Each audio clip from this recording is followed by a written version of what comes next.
Good morning mga kalaruso. So mainit ang panahon pero feeling ko malamig sa labas.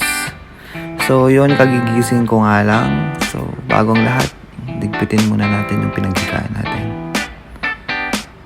Bago tayo lumabas, pili muna ako ng jacket kasi malamig talaga sa labas. So ito na nga yung napili kong jacket na suotin. Medyo makapal. So ano bang gagawin natin ngayon? So bibili lang naman ako ng sibuyas at kung anong pwede pang mabili sa labas. So ano pang hinihintay nyo?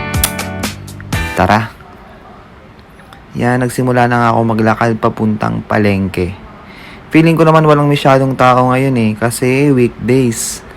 So yan, nakita naman tayo ng napakataas na hagdan. Alam mo naman dito sa Macau, puro lakarin lang naman talaga dito kahit papuntang palengke. Pati nga yung mga pasyalan dito, nilalakad lang namin. So yan, ang ganda na nga ng sikat ng araw. Ayan, papunta na akong palengke para bumili ng sibuyas. Mga naka-jacket na yung mga tao dito. Kaso sana nag-snow na lang sana. Kaso hindi nag-snow dito So yan, nakapunta na ako dito sa palengke para bumili ng sibuyas. Mga fresh yung mga gulay dito Pero sibuyas lang naman talaga yung pinunta ko dito. Nasaan ka ng sibuyas? Ayun, nakita ko din ang sibuyas. So yun nga, dahil sa pagbili ko ng sibuyas sa halagang 9 MOP, nakakita ko ng masarap na siomay. So nakabili nga ako dito kay ate. So magkano nga ba yung siomay na 5 piraso? 25 MOP lang naman. Feeling ko kasi masarap talaga tong siomay ni ate. At ayan nga, binigyan niya pa ako ng pampahanghang sa siomay ko.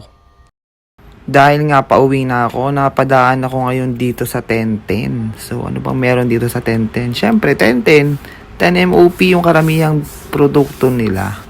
So titingin lang naman ako dito na pwede kong ipang decorate or ipang paayos sa kwarto namin. So yun nga, nakabili ako nito sa halagang 46 MOP. So yun, lakad na tayo pauwi.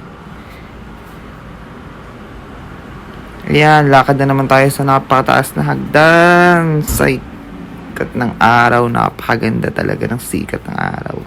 Pababa na tayo ng hagdan para umuwi sa bahay. Lakad-lakad na naman tayo, walang sawang paglalakad.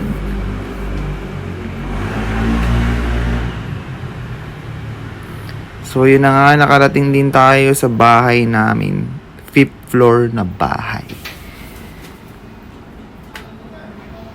Okay, bago yung lahat, try muna natin yung siomay na nabili ko na 5 piraso. Kung ano bang lasa nito.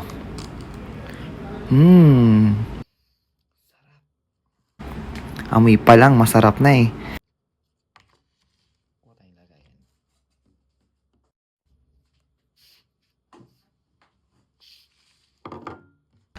Kaso isang toyo yung binigay ni ate, medyo matipid yata sila sa toyo.